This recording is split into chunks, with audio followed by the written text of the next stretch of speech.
प्यारे बच्चों, जैसा कि आप लोग क्लास 10th का यानी कि मैट्रिक का जो आप लोग फाइनल एग्जाम 2025 में बिहार बोर्ड से दे रहे हो और आप लोगों का पेपर जो है ना प्यारे बच्चों 21 फरवरी के दिन होने जा रहा है। ठीक है बच्चों, 21 फरवरी के दिन जो है आप लोगों का साइंस यानी कि विज्ञान का जो पेपर होने जा रहा है, इसके लिए हम लोग 100% वायरल क्वेश्चन लेकर के आ चुके हैं। आपके एग्जाम में यही क्वेश्चन बिल्कुल पूछा जाएगा, तो सेट कोड हमारे पास भी है। और देखिए, प्रथम पाली के लिए विषय कोड आपका 112 रहेगा। ठीक है, 40 ऑब्जेक्टिव मिलेगा, 80 ऑब्जेक्टिव मिलेगा, जिसमें से आपको 40 बनना होगा। 2 घंटा 45 मिनट का टाइम दिया जाएगा, 80 मार्क्स का एग्जाम होगा। तो हमारे पास दोनों पेपर है, प्रथम पाली का ये आप पेपर देख सकते हो, है ना। इसके अलावा सेकंड पाली का भी हमारे पास है, आप यहाँ पर बिल्कुल ही देख सकते हो। साइंस का ये पेपर है, 212 जो है सेकंड पाली के लिए विषय कोड रहेगा। तो चलिए स्टार्ट करते हैं। पूरा वीडियो को कंटिन्यू अंत तक जरूर देखिएगा और सारे क्वेश्चन को याद कर लीजिएगा। इसके अलावा क्लासेस वगैरह और भी इस चैनल पे वीडियो अपलोड होगा, तो चैनल वगैरह को सब्सक्राइब करके तैयार रहिएगा, ताकि नेक्स्ट वीडियो आपको मिले तो आप आराम से देख पाइएगा। तो चलिए, सबसे पहला नंबर जो क्वेश्चन आपसे पूछा है ना, पहला क्वेश्चन है, दर्पण के सामने किसी भी दूरी पर स्थित वस्तु का प्रतिबिंब सीधा प्रतीत होता है, वह दर्पण कौन सा है। ठीक है, तो देखिए प्यारे बच्चों, पहला का राइट आंसर हो जाएगा ऑप्शन नंबर डी, यानी कि या तो यह समतल हो सकता है या फिर जो है उत्तल, दोनों में से कोई हो सकता है। तो ऑप्शन डी आपको नोट करने, दोनों दिया गया है। ठीक है ना, और आपको 40 क्वेश्चन ही बोर्ड एग्जाम में बनाना होगा ऑब्जेक्टिव में। ठीक है प्यारे बच्चों, ये भी ध्यान रखिएगा। आगे यहाँ पर देख लीजिएगा, 2 नंबर क्वेश्चन है, प्रकाश की किरणें गमन करती है किस दिशा में। तो आपको याद रखना है, ये जो है सीधी रेखा में गमन करती है, यानी कि ऑप्शन नंबर ए बिल्कुल करेक्ट होगा। आगे नेक्स्ट क्वेश्चन देख लीजिएगा, 3 नंबर आपसे बोला गया, प्रकाश के परावर्तन के कितने नियम हैं। तो आपको याद रखना है, प्रकाश के परावर्तन के टोटल 2 नियम है, तो आपको याद रखना है ऑप्शन नंबर बी होगा। ठीक है, तो ऑप्शन बी बिल्कुल करेक्ट होगा। आगे नेक्स्ट क्वेश्चन आप लोग यहाँ पर देख लीजिएगा, बोला गया परावर्तन के नियम से निर्धारित क्या होता है। तो आपको याद रखना है, आपतन कोण बराबर होता है परावर्तन कोण, यानी कि हम लोग कहेंगे ऑप्शन नंबर ए जो है बिल्कुल यहाँ पर करेक्ट होगा। आगे बढ़ते हैं क्वेश्चन नंबर 5 की ओर। 5 नंबर आप लोगों से बोला गया, प्रकाश तरंग का उदाहरण इनमें से क्या हो सकता है। तो आपको याद रखना है, ये हो जाएगा विद्युत चुंबकीय तरंग, यानी कि ऑप्शन नंबर ए जो है बिल्कुल करेक्ट होगा। आगे बढ़ते हैं क्वेश्चन नंबर 6 की ओर। 6 नंबर बोला गया, समतल दर्पण द्वारा बना प्रतिबिंब क्या होता है प्यारे बच्चों। तो वो आपको हमेशा याद रखना है, ये जो है ना काल्पनिक होता है, यानी कि उल्टा होता है। तो ऑप्शन नंबर बी आपको याद रखना है। प्यारे बच्चों, मैं तो एक चीज़ आपको बताना भूल गया, इसी चैनल पे आपका 6:30 बजे शाम में 6:30 पे लाइव क्लास डेली होता है। तो आप लोग इस टाइम जरूर क्या कीजिए, इसके बाद 1-2 क्लास दोपहर में भी 11 बजे, सुबह में 9 बजे हो जाता है, बट इस टाइम फिक्स है, तो इस टाइम आपको तैयार रहना है। ठीक है, चलिए आगे बढ़ते हुए देखते हैं नेक्स्ट क्वेश्चन। 7 नंबर है, 7 नंबर बोला, एक अभिसारी किरण कुंज या फिर पुंज समतल दर्पण पर आधारित हो जो ना आपतित होती है, परावर्तित किरण पुंज क्या होगा इसमें से। ठीक है, तो 7 नंबर का याद रखिएगा, अभिसारी हो जाएगा, यानी कि ऑप्शन नंबर बी जो है बिल्कुल राइट होगा। आगे हम लोग नेक्स्ट क्वेश्चन को देखते हैं। 8 नंबर बोला गया, समतल दर्पण द्वारा बना प्रतिबिंब क्या होता है। तो 8 नंबर का आपको याद रखना है, ऑप्शन बी होगा काल्पनिक, यानी कि ऑप्शन नंबर बी जो है आप लोगों को नोट कर लेना है। आगे हम लोग बढ़ेंगे 9 नंबर प्रश्न की ओर। बोला गया, किसी समतल दर्पण द्वारा बना आवर्धन क्या होता है। तो देखिए प्यारे बच्चों, किसी भी समतल दर्पण में आवर्धन क्या होता है। तो आवर्धन जो होगा, समतल दर्पण की बात बोली तो बिल्कुल याद रखिएगा समतल दर्पण में आवर्धन। ठीक है, तो बिल्कुल इसका राइट आंसर जो होगा ऑप्शन होगा प्लस में 1 होता है। ऑप्शन आपको ये नंबर हमेशा याद रखना है, आपको कुछ नहीं याद रखना है, सेम टू सेम ऑप्शन भी याद रखना है और क्वेश्चन का आंसर याद रखो, आप जाकर के टिक मार देना। ठीक है, बढ़ते हैं 10 नंबर की ओर। समतल दर्पण की फोकस दूरी क्या होती है प्यारे बच्चों। तो देखिए, समतल दर्पण की फोकस दूरी पूछी गई तो याद रखना है अनंत होती है। समतल दर्पण की बात बोली तो अनंत होगी, ऑप्शन नंबर ए आप लोगों को याद रखना है। बढ़ते हैं 11 नंबर क्वेश्चन की ओर। बोला, जो अवतल दर्पण के सामने वस्तु को कहाँ रखा जाए ताकि प्रतिबिंब जो है उल्टा, वास्तविक और समान आकार का बने। तो आपको याद रखना है प्यारे बच्चों, अवतल दर्पण में बोला कहाँ पर हम लोग वस्तु को रखें। ठीक है, तो देखिए बिल्कुल याद रखिएगा, ये होगा वक्रता केंद्र पर अगर रखा जाएगा तो उल्टा प्रतिबिंब बनेगा, वास्तविक बनेगा और समान आकार का बनेगा, यानी कि ऑप्शन नंबर सी जो है बिल्कुल राइट होगा। आगे बढ़ते तो प्यार अरे बच्चों नेक्स्ट क्वेश्चन को आप लोग देखिए। 12 नंबर बोला गया उत्तर दर्पण में बना जो है ना काल्पनिक प्रतिबिंब क्या होगा। तो देखिए उत्तल दर्पण में जब भी काल्पनिक प्रतिबिंब बनता है ना, उत्तल दर्पण में काल्पनिक, तो आपको याद रखना है प्यारे बच्चों, ये हमेशा या तो जो है ना सीधा होता है या हास्यरहित यानी कि सीधा होता है या बड़ा होता है। ऑप्शन नंबर सी आप लोगों को जो है याद रखना है। आगे बढ़ते हैं, क्वेश्चन नंबर 13 को देख लीजिएगा। समतल दर्पण का सूत्र क्या है। तो देखिए दर्पण का जो सूत्र होता है प्यारे बच्चों, ये होता है 1/v 1/u प्लस में 1/u बराबर में 1/f। तो right answer option number A जो है बिल्कुल करेक्ट हो जाएगा। आगे हम लोग बढ़ेंगे क्वेश्चन नंबर 14 की ओर। तो दाढ़ी बनाने के लिए कौन सा दर्पण उपयुक्त होता है, यानी कि किस दर्पण का उपयोग किया जाता है। तो देखिए अवतल दर्पण का उपयोग किया जाता है। आप लोग सैलून वगैरह जाते हो, जो वहाँ पर मिरर यानी कि आईना देहाती भाषा में बोल तो लगा रहता है, जिसमें आपका फेस वगैरह दिखता है ना प्यारे बच्चों, वो क्या होता है, वो अवतल दर्पण होता है ना। तो याद रखिएगा दाढ़ी बनाने में किस दर्पण का उपयोग होगा, तो अवतल दर्पण का। ऑप्शन नंबर सी आपको याद रखना है। आगे हम लोग बढ़ेंगे 15 नंबर क्वेश्चन की ओर। तो किसी कार के अग्रदीप में प्रयुक्त दर्पण निम्नलिखित में से कौन है। तो याद रखना है 15 का ऑप्शन ये होगा, यानी कि ये होगा अवतल दर्पण। ऑप्शन आपको ए नंबर नोट करना है। ये कहने का अर्थ क्या हुआ, कार होता है, गाड़ी वगैरह चलता है, उसके साइड में आप लोग देखते हो ना लगा हुआ रहता है मिरर यानी कि आईना, जिससे पीछे की आने वाली गाड़ियों को देखा जाता है। तो वो कौन सा दर्पण होता है, तो वो भी अवतल दर्पण होता है। ये आप लोगों को जो है हमेशा याद रखना है। आगे बढ़ते हैं, क्वेश्चन नंबर 16 की ओर बोला गया किस दर्पण का उपयोग पास दृश्य के रूप में किया जाता है। यानी कि पास दृश्य का मतलब क्या होगा प्यारे बच्चों, यानी कि पीछे की वस्तुओं को देखने के लिए। तो वो होता है मतलब कि गाड़ी वगैरह हो गया, कुछ गाड़ी में लगा रहता है, मोटर बाइक में, तो हम लोग पीछे की जो गाड़ी है व्यक्ति है देखने के लिए हम लोग कुछ दर्पण का उपयोग करते हैं। तो हम लोग करते हैं जो है ना, इसको देखने के लिए करते हैं उत्तल दर्पण का उपयोग। तो आपको ऑप्शन नंबर ये जो है याद रखना है। आगे हम लोग बढ़ेंगे, एक सेकेंड, नेक्स्ट क्वेश्चन है 17 नंबर। बोला गया नई कार्तीय परिपाटी के अनुसार जो है ना सामने रखे गए बिंब की दूरी ली जाती है किसके द्वारा। तो याद रखिएगा 17 का करेक्ट आंसर हो जाएगा ऑप्शन बी, यानी कि ऋणात्मक। ऑप्शन बी नोट कर लेना है। आगे हम लोग बढ़ेंगे 18 नंबर प्रश्न की ओर। निम्न में से किस दर्पण की फोकस दूरी धनात्मक यानी कि प्लस में होती है। तो आपको याद रखना है प्लस में जो होता है ये होता है उत्तल दर्पण में, और माइनस में जो होता है ना ये अवतल दर्पण में होता है। तो दोनों का आप लोग याद रखिएगा, एक क्वेश्चन एग्जाम में बिल्कुल आता है। 19 नंबर क्वेश्चन है, यदि किसी बिंब के प्रतिबिंब का आवर्धन ऋणात्मक यानी कि माइनस हो तो प्रतिबिंब की प्रकृति क्या होगी। तो याद रखना है प्यारा बच्चों, 19 का ऑप्शन होगा वास्तविक और उल्टा होगा। ये किस में होता है, तो ये अवतल दर्पण में होता है। तो ऑप्शन ए आपको नोट करना है। क्वेश्चन नंबर 20 आपके सामने बोला जा रहा है। बोला गया दंत विशेषज्ञ किस दर्पण का उपयोग मरीजों के दांतों को बड़ा करने के लिए देखते हैं। तो दांत वगैरह कभी आपका खराब हो जाता है तो आप लोग डॉक्टर के पास जाते हो दिखाने के लिए, तो वो डॉक्टर जो होता है एक छोटा सा उनके पास जो ना मिरर यानी कि आईना होता है, तो आपके दांत में वो लगा करके देखते हैं, चश्मा वगैरह जो लगाए रहते हैं, तो वो किस दर्पण का रहता है जिससे दांत उनको बड़ा दिखता है। पिल्लू हो गया, कुछ भी दांत में खराबी रहता है तो वो आसानी से देख लेते हैं। तो कुछ दर्पण का उपयोग करते हैं डॉक्टर, तो याद रखिएगा वो लोग करते हैं अवतल दर्पण का उपयोग। तो ऑप्शन नंबर बी जो है बिल्कुल यहाँ पर राइट होगा। आगे नेक्स्ट क्वेश्चन देख लीजिएगा। बोला गया एक प्रयोग में अवतल दर्पण द्वारा किसी बिंब का प्रतिबिंब एक पर्दे पर प्राप्त किया जाता है। दर्पण की फोकस दूरी को निर्धारित करने के लिए प्रयोगकर्ता को मापने की जरूरत है किस चीज़ की। तो याद रखिएगा प्यारे बच्चों, 21 का राइट आंसर ऑप्शन सी होगा, यानी कि एक तो अवतल दर्पण तथा पर्दा के बीच की दूरी, साथ में दर्पण तथा बिंब के बीच की दूरी। तो हम लोग बात करें ऑप्शन नंबर सी करेक्ट होगा, दोनों में ये दिया गया है। तो आगे हम लोग बढ़ेंगे, क्वेश्चन नंबर यहाँ पर जो है ना 22 नंबर बोला गया गोलीय दर्पण परावर्तक पृष्ठ की वृत्ताकार सीमा रेखा का व्यास क्या कहलाता है। तो 22 का ऑप्शन आपको डी नंबर नोट करना है, गोलीय दर्पण का द्वारक। आगे बढ़ते हैं। 23 नंबर क्वेश्चन बोला गया, निम्नलिखित में से कौन अवतल दर्पण की फोकस दूरी जिसकी वक्रता त्रिज्या 32 सेंटीमीटर है। तो आप नोट करिएगा 23 का राइट आंसर ऑप्शन सी होगा। बिल्कुल आसानी से हम लोग निकाल सकते हैं अवतल दर्पण में क्या बोलो वक्रता त्रिज्या।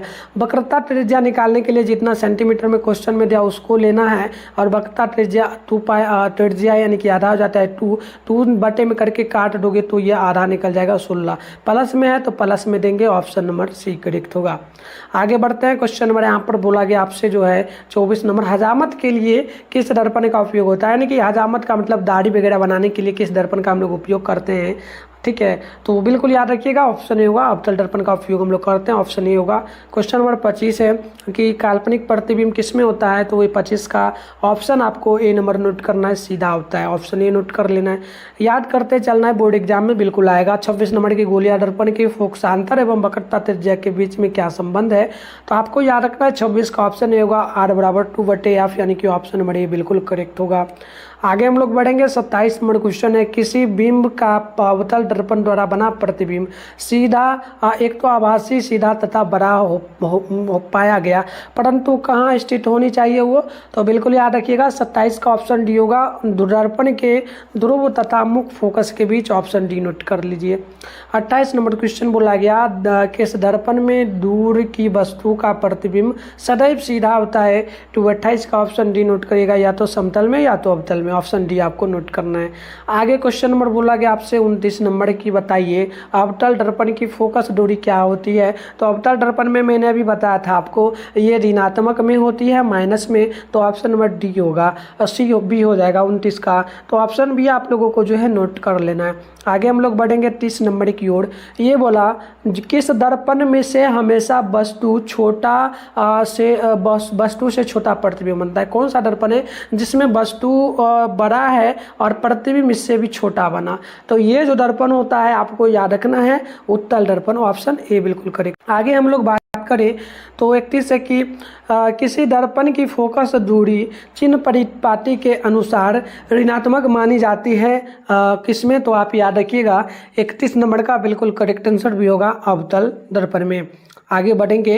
32 नंबर क्वेश्चन बोला गया, अवतल दर्पण में आवर्धित काल्पनिक प्रतिबिंब बनाने के लिए वस्तु को कहाँ रखा जाता है। तो ये अवतल दर्पण की बात बोली गई है, यानी कि बड़ा प्रतिबिंब बनाने के लिए। तो नोट करिएगा 32 का ऑप्शन ए होगा, फोकस और ध्रुव के बीच, ऑप्शन ए बिल्कुल जो है राइट होगा। इसका पीडीएफ वगैरह भी मैं आपको जो नंबर जो उस पर मैसेज करना उस पर मिल जाएगा। 33 है कि किसी गोलिया दर्पण की फोकस दूरी प्लस में 20 सेंटीमीटर है। तो गोलिया दर्पण किस प्रकार का बनेगा। तो देखिए प्लस में है, यहाँ पर 20 जो है प्लस में है, तो प्लस किस में आता है प्यार बच्चों, प्लस का चिन्ह आता है उत्तल में, तो उत्तल होगा। ठीक है, तो ऑप्शन बी नोट करना है। यदि माइनस लगा दिया जाता तो हम लोग कहते हैं कि अवतल होगा, लेकिन अवतल नहीं होगा, ये होगा उत्तल। ऑप्शन नंबर बी आप लोगों को जो है नोट करना है 33 नंबर का। आगे हम लोग बढ़ेंगे। क्वेश्चन नंबर 34 बोला गया, निम्नलिखित में दर्पण सूत्र कौन सा है। तो 34 का ऑप्शन बी होगा 1/F बराबर 1/U plus 1/V, option B आप लोगों को जो है नोट कर लेना है। आगे बढ़ते हैं। 35 नंबर क्वेश्चन है, निम्नलिखित में से किस दर्पण द्वारा किसी वस्तु का आभासी प्रतिबिंब मिल सकता है। तो 35 का राइट आंसर ऑप्शन नंबर हो जाएगा डी, यानी कि इनमें से सभी का। आगे बढ़ेंगे तो क्वेश्चन नंबर 36 है, वायु में प्रकाश की चाल निर्वात की अपेक्षा क्या होती है। तो हवा की अपेक्षा, निर्वात की मतलब हो गई हवा, तो हवा की अपेक्षा क्या होगी। तो आप याद रखिएगा और राइट आंसर 36 का ए होगा, कम हो जाएगी। आगे बढ़ेंगे। 37 नंबर है, प्रकाश की चाल विभिन्न माध्यमों में क्या होती है। तो 37 का ऑप्शन बी नोट करिएगा, विभिन्न हो जाती है, तो ऑप्शन नंबर 37 का बी नंबर बिल्कुल करेक्ट होगा। आगे हम लोग बढ़ते हैं। यहाँ पर देख लीजिए 37 था, 37 के बाद आएगा 38 नंबर क्वेश्चन। ये बोला आप लोगों से, तालाब का जल कम गहराई दिखने का क्या कारण है। तो 38 का ऑप्शन आपको सी नोट करना है, अपवर्तन के कारण। आगे बढ़ेंगे। 39 नंबर क्वेश्चन है, किसी लेंस द्वारा उत्पन्न आवर्धन का ऐसा मात्रक क्या है। तो 39 का ऑप्शन डी नोट करना है, मात्रक विहीन होगा, ऑप्शन डी नोट करना है। 40 नंबर क्वेश्चन है, लेंस के मुख्य फोकस की संख्या कितनी है। तो 40 का ऑप्शन ए होगा 2। आगे बढ़ते हैं। नेक्स्ट क्वेश्चन है 41 नंबर, अवतल लेंस का आवर्धन एम किसके बराबर होता है। तो m बराबर जो होता है आप लोगों को नोट करना है, ये हो जाता है किसके बराबर, तो बिल्कुल याद रखिएगा प्यारे बच्चों, आवर्धन के बराबर जो होगा ये होता है जो ना बिंब बटे प्रतिबिंब, मतलब वस्तु बटे प्रतिबिंब। तो ऑप्शन आपको डी नंबर नोट करना है। आगे हम लोग बढ़ेंगे तो 42 नंबर क्वेश्चन है, किसी माध्यम के अपवर्तनांक म्यू का मान क्या होता है। तो म्यू बराबर जो होता है ना आपको याद रखना है, म्यू बराबर जो होता है प्यारे बच्चों ये 142 है ना, तो बिल्कुल ये होता है साइन आई बटे में साइन आर। ठीक है, तो ऑप्शन आपको यहाँ पर बी नंबर नोट करना है। आगे हम लोग बढ़ते हैं, नेक्स्ट क्वेश्चन है 43 नंबर बोला गया, निम्नलिखित में से किसका अपवर्तनांक सबसे अधिक होता है। तो 43 का ऑप्शन आपको डिनोट करना है हीरा का। आगे हम लोग बढ़ेंगे तो 44 नंबर क्वेश्चन है, बोला कि निम्नलिखित में से किस लेंस को अभिसारी लेंस कहा जाता है। तो 44 का ऑप्शन होगा उत्तर लेंस को अभिसारी लेंस कहा जाता है। 45 नंबर क्वेश्चन है, बोला निम्न में से कौन लेंस की क्षमता का मात्रक है। तो 45 का ऑप्शन सी नोट करना है, ये हो जाएगा डायऑप्टर का, तो ऑप्शन नंबर सी नोट कर लेना है। 46 नंबर क्वेश्चन बोला गया, निम्न में से किस लेंस की फोकस दूरी धनात्मक होती है। तो धनात्मक मैंने बोला है, धनात्मक यानी कि प्लस का चिन्ह जिसमें लगता है वो है उत्तल लेंस, आपको याद रखना है, बिल्कुल ऑप्शन नंबर बी करेक्ट यहाँ पर जो है हो जाएगा। तो आपको जो है याद रखना है, छोटी छोटी सी क्वेश्चन है, अलग अलग टाइप से पूछा जा रहा है, बोर्ड एग्जाम में भी होता है। अगर आप लोग अभी सही से याद कर लोगे तो बोर्ड एग्जाम में 450 नंबर लाना कोई बड़ी बात नहीं होगा। आप डेली क्लास मेरे साथ करो, इसका पीडीएफ मैं डेली दे दूंगा आपको। नंबर फिर से एक बार दे रहा हूँ 98 355 16 710 पर आपको मैसेज करके कहना है सर मुझे जो है पीडीएफ दे दीजिए क्लास 10 का जो आप साइंस का क्लास करवाए थे, आपको बोलना है। ठीक है, चलिए बढ़ते हैं 47 की ओर, निम्न में से किस माध्यम में प्रकाश की चाल अधिकतम होती है। तो 47 का ऑप्शन होगा हवा में, हवा में होती है, ऑप्शन ये आपको नोट करना है। बढ़ते हैं 48 की ओर, शब्दकोश के छोटे अक्षरों को पढ़ने के लिए किस लेंस का उपयोग करना पसंद करिएगा आप लोग। यानी छोटे छोटे अक्षरों जो बुक में लिखा रहता है उसको पढ़ने के लिए आप किस प्रकार के चश्मा का उपयोग करिएगा। तो देखिए याद रखिएगा, ये जो होगा 5 सेंटीमीटर फोकस दूरी वाला उत्तर लेंस होना चाहिए, तभी करिएगा, क्योंकि उत्तर लेंस में प्लस का चिन्ह भी आता है और छोटी वस्तु को बड़ा करके वो दिखाता है। तो ऑप्शन आपको सी नोट करना, लेकिन 5 सेंटीमीटर वाला। आगे बढ़ेंगे तो 49 है, निर्वात में प्रकाश की चाल क्या होती है। तो 49 का ऑप्शन ए नोट करना है, 3 × 10 मीटर प्रति सेकेंड, ऑप्शन नंबर 49 का ए नंबर जो है आपको नोट करना है। आगे बढ़ते हैं 50 नंबर क्वेश्चन बोला गया, एक उत्तल लेंस की फोकस दूरी 20 सेंटीमीटर है, तो इसकी क्षमता क्या होगी। तो आपको याद रखना है क्षमता बोली गई। तो आप लोग यहाँ पर देखिए प्यार बच्चों, उत्तल लेंस की बात की गई है, प्लस में यहाँ पर पहले तो आंसर आना ही चाहिए, और क्षमता की बात बोली तो इसको निकालने के लिए आप लोग करिएगा क्या, बिल्कुल आसान सा मेथड बता देता हूँ। 50 नंबर है ना, तो देखो इसको निकालने के लिए जो 20 सेंटीमीटर दिया है 20 आपको पहले लिख लेना है, 20 आपको लिखना है, बटे कर देना है। क्षमता क्या होती है, क्षमता आपको पता होनी चाहिए प्यार बच्चों, 2 होती है। ठीक है, क्षमता 2 नहीं होती है, बल्कि बात करें तो 4 होगी, 2 दूनी 4, क्योंकि प्लस की बात है उत्तल लेंस में की गई तो ऐसे तो 2 होना चाहिए, लेकिन इसमें 2 और जुट जाता है तो 4 हो जाएगा। अगर उत्तल लेंस की बात की जाती है तो 2 हो जाता है डायरेक्ट। तो अब इसको काटिएगा, आपको हमेशा जब भी उत्तल लेंस में इस प्रकार का क्वेश्चन मिले तो आप उसमें 4 से जो दिया होगा उसको 4 से काट दीजिएगा, जो मान आएगा प्लस में देखिए आएगा 5, 4 5 20 आता है ना, 4 5 तो यहाँ पर 5 डायऑप्टर हो जाएगा। तो 50 का ऑप्शन नंबर जो है आपको सी नोट करना है। सिर्फ सिंपल सा मेथड है, क्षमता कभी भी पूछे तो आपको इसमें 5 से काट देना है। ठीक है, आगे बढ़ते हैं 51 नंबर क्वेश्चन बोला गया कि निम्न में से कौन पदार्थ लेंस बनाने के लिए प्रयुक्त नहीं किया जा सकता है। तो 51 का डिनोट करिएगा मिट्टी। आगे बढ़ते हैं 52 नंबर है, प्रकाश के अपवर्तन के कितने नियम है। तो आपको याद रखना है 2 नियम है, ऑप्शन बी हो जाएगा। बात करें 53 नंबर की, तो किस लेंस के द्वारा सिर्फ काल्पनिक प्रतिबिंब बनता है। तो आपको याद रखना है 53 का भी नंबर होगा अवतल लेंस। आगे नेक्स्ट क्वेश्चन है 54 नंबर, 1 एम्पियर का मान कितने के बराबर होता है। तो 1 एम्पियर का जो मान होता है ना, आपको याद रखना है प्यारे बच्चों, ये जो वैल्यू होता है ना 53 54 नंबर है, तो ये लगभग 10 पर पावर -10 मीटर की वाह होती है। तो ऑप्शन आपको यहाँ पर जो ना ए नंबर नोट कर लेना है। आगे बढ़ते हैं, 55 नंबर बोला गया एक उत्तर लेंस क्या होता है। तो देखिए एक उत्तर लेंस जो है ये किनारों की अपेक्षा बीच में क्या होता है, मोटा होता है। किनारों की अपेक्षा बीच में मोटा इस प्रकार का होता है, इसे हम लोग उत्तर लेंस कहते हैं। ऑप्शन नंबर सी आपको नोट करना है।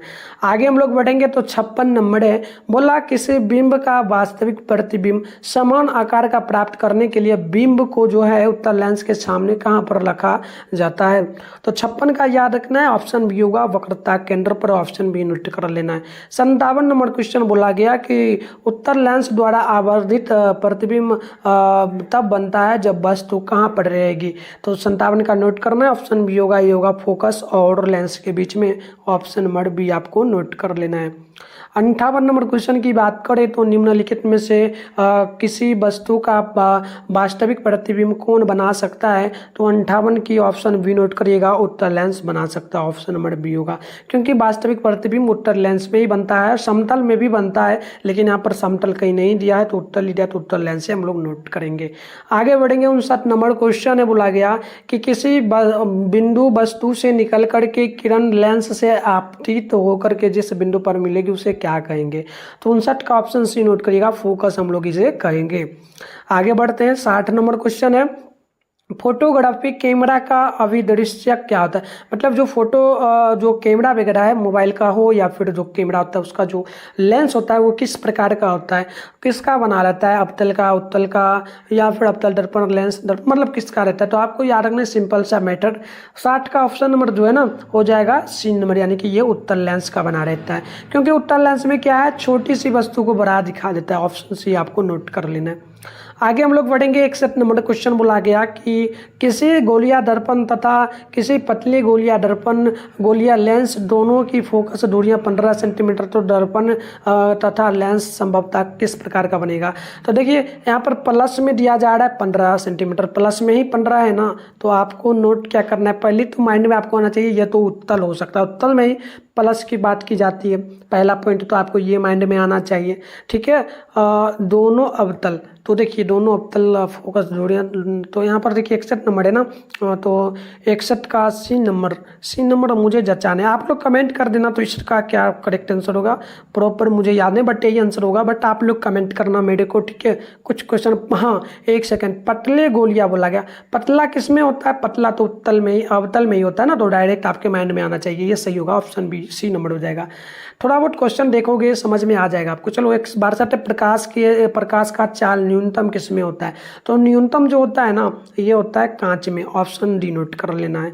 क्वेश्चन नंबर 63 है कि एक पारदर्शी गुड़िया कवच की बाहरी त्रिज्या 20 सेंटीमीटर है भी तथा भीतरी त्रिज्या 19.8 सेंटीमीटर है। तो त्रिज्या आपतित प्रकाश के लिए यह कैसा व्यवहार करेगा। तो 63 का नोट करना, ऑप्शन डी होगा, अवतल लेंस की भांति। ऑप्शन डी आपको नोट कर लेना है। आगे क्वेश्चन नंबर 64 बोला गया प्रकाश के अपवर्तन का नियम कितना है। तो आपको याद रखना, प्रकाश के अपवर्तन या परावर्तन दोनों का नियम 2 ही होता है। तो ऑप्शन बी नंबर आप लोगों को जो है नोट कर लेना है, यानी याद कर लेना है। 65 है कि किसी माध्यम के अपवर्तनांक का मान क्या होता है। तो साइन आई बटे साइन आर होता है। आपको ये नंबर नोट कर लेना है, ठीक है। बिल्कुल आसान क्वेश्चन बोर्ड एग्जाम में आएगा प्यारे बच्चों, आप बिल्कुल डेली क्लास करना मेरे साथ, ठीक है। चलो 66 की लेंस की क्षमता कैसा है, मात्रक क्या होता है। तो 66 का ऑप्शन सी होगा, सेंटीमीटर होता है। लेंस की क्षमता कैसा है, मात्रक जो होता है ना सेंटीमीटर होता है। ऑप्शन सी नंबर नोट कर लेना है। 67 नंबर है कि अवतल लेंस में आवर्धन का मान क्या होता है। अभी मैंने आपको बताया था ये होता है यू बटे में वी बटे में यू। ऑप्शन नंबर ये दिया गया है सी नंबर में। तो 67 का सी नंबर आपको नोट कर लेना है। 68 नंबर क्वेश्चन है हीरे का अपवर्तनांक कितना होता है। तो हीरे का अपवर्तनांक जो होता है ना आपको याद रखना, बहुत इंपॉर्टेंट क्वेश्चन होता है। तो ये 2 जो है ना कितना हो जाता है 2.42। ऑप्शन डी नोट करना है। और सबसे अधिक हीरे के अपवर्तनांक का मान भी होता है, बोला जाएगा कि सबसे अधिक किस चीज़ का अपवर्तनांक का मान सबसे अधिक होता है, तो हीरा का। ये भी आपको याद रखना है। बात करें 69 नंबर क्वेश्चन की कि निम्नलिखित में से किस लेंस को अपसाली लेंस कहा जाता है, तो आपको याद रखना ये कहा जाता है अवतल लेंस को, तो ऑप्शन ए बिल्कुल करेक्ट होगा। 70 नंबर क्वेश्चन है कि बिलर माध्यम से जो है सघन माध्यम में जाती किरण मूल जाती किधर की ओर, तो 70 का नोट करिएगा। ऑप्शन जो है ये हो जाएगा ए नंबर अविलंब की ओर। 71 नंबर क्वेश्चन है निम्नलिखित में से किस लेंस की फोकस दूरी धनात्मक होती है, तो धनात्मक मैंने बताया है प्लस का चिन्ह जो आता है ये आता है हमेशा उत्तल लेंस में, तो ऑप्शन ए बिल्कुल जो है करेक्ट हो जाएगा। ठीक है, 71 नंबर क्वेश्चन का ए नंबर आपको याद रखना है। बात करें 72 नंबर की चिन्हों की निर्देशांक परिपाटी के अनुसार धनात्मक फोकस दूरी किसमें होती है, तो धनात्मक चिन्हों की परिपाटी के अनुसार पूछा है, तो आपको याद रखना है 72 का ये हो जाएगा उत्तर लेंस, मतलब किसी भी अनुसार से कहा जाए तो उत्तर लेंस में ही धनात्मक आएगा, तो ऑप्शन आपको ये नंबर नोट कर लेना है। आगे हम लोग बात करें 73 नंबर क्वेश्चन की, तो ये आपसे पूछा गया बताइए सघन माध्यम से विरल माध्यम में जाती हुई किरण जो है ना आपतन कोण आई और परावर्तन कोण आर का संबंध क्या होता है, तो देखिए साइन आई बटे साइन आर होता है, तो हम लोग कहेंगे आई बराबर में हो जाएगा आर, ये मान होगा, संबंध यही होगा। ऑप्शन नंबर बी आपको नोट कर लेना है। 73 नंबर क्वेश्चन का option number B number note आपको कर लेना है। बात करें हम लोग 74 नंबर क्वेश्चन की, तो निर्देशांक चिन्ह परिपाटी में सभी दूरियां मापी जाती है कहाँ से, तो याद रखिएगा 74 का राइट आंसर ऑप्शन नंबर हो जाएगा बी नंबर ध्रुव से मापी जाती है।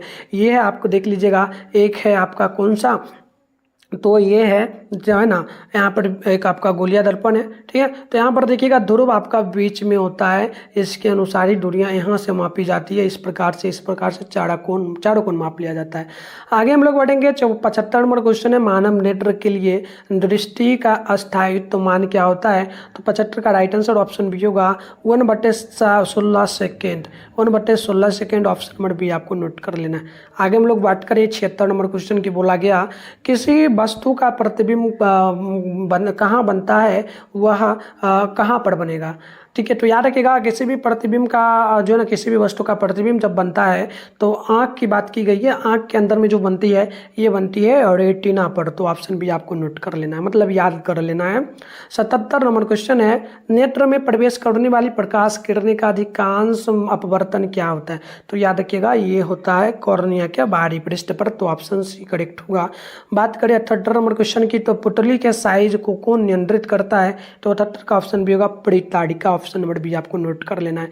79 नंबर क्वेश्चन है आंख का व्यवहार करता है, आंख व्यवहार करता है किस दर्पण की तरह या लेंस की तरह, तो हम लोग बात करें तो ये करती है उत्तर लेंस की तरह, हमारा आंख जो है बिल्कुल उत्तर लेंस की तरह व्यवहार करता है। आंख की बात करें तो देखिए आंख हमारा इस प्रकार से ना कोना में क्या है, कोना में जो है दबा हुआ है, बीच में उभरा हुआ है, यानी कि मोटा है। आंख में हमारा इसी प्रकार का बना हुआ है, तो हम लोग सेम कहेंगे कि हाँ ये उत्तल दर्पण जो है उत्तर लेंस होगा, हमारा आंख भी सेम उसी प्रकार का। देखिए 80 नंबर क्वेश्चन है कि मानव नेत्र में किस प्रकार का लेंस पाया जाता है, तो याद रखिएगा ऑप्शन ए नंबर होगा अवतल लेंस, क्योंकि हमारा आंख जो है सेम जो है ये मानना उत्तल लेंस की तरह ही काम करता है। तो टोटल हमने 80 क्वेश्चन आपको बताया, बोर्ड एग्जाम में बिल्कुल ये क्वेश्चन आएगा, आपको याद कर लेना और रट लेना है। नेक्स्ट क्लास के लिए आप लोग तैयारी है, मिलते हैं नेक्स्ट वीडियो में। सर की डाउनलोड करने के लिए आप अपने फोन में गूगल को ओपन करके मिठुन स्टडी सेंटर सर्च कर लीजिएगा, इसके बाद ऊपर करिएगा तो यहाँ पर जो है ना आपके सामने mittunstudycenter.com लिखा हुआ मिलेगा, इस पे जैसे ही क्लिक करिएगा तो आपके सामने जो इस प्रकार से इंटरफेस ओपन हो जाएगा। आराम से स्क्रॉल डाउन करके नीचे बढ़िएगा तो आपके सामने जो है क्लास 10th का सेशन देखने को मिल जाएगा, ठीक है। नीचे बढ़िएगा, यहाँ पर देखिए आपके सामने जो है बच्चों क्लास 10th का सेशन दिख रहा है आपको। देखिए यहाँ पर चौथा नंबर पे class 10th board exam viral paper 2025 के नाम से मिलेगा, इस पे जैसे ही क्लिक करिएगा तो इस प्रकार से आपके सामने इंटरफेस ओपन हो जाएगा। आराम से स्क्रॉल डाउन करके नीचे बढ़ जाइएगा तो यहाँ पर आपके सामने जो व्हाट्सएप ग्रुप का लिंक मिल जाएगा और टेलीग्राम ग्रुप का, ज्वाइन आप पे क्लिक करके इस दोनों ग्रुप को ज्वाइन कर लेना, ठीक है। इसके अलावा नीचे बढ़ना बच्चों, नीचे बढ़ोगे तो यहाँ पर देखो सारे सब्जेक्ट का है, जैसे आपको साइंस का करना है, साइंस से इसके सामने डाउनलोड लिखा है, डाउनलोड पे आप जैसे ही क्लिक करोगे तो आपके सामने जो इस प्रकार से इंटरफेस ओपन हो जाएगा। आराम से स्क्रॉल डाउन करके नीचे बढ़ोगे तो यहाँ पर देखना आपके सामने जो प्रथम पाली के लिए सारे सीट का आंसर के यहाँ पर देखने को मिल जाएगा, तो डाउनलोड पे क्लिक करके डाउनलोड कर लीजिएगा। सेकंड पाली का नीचे आपको दिख जाएगा तो यहाँ से आकर के डाउनलोड आप लोग जरूर कर लीजिए।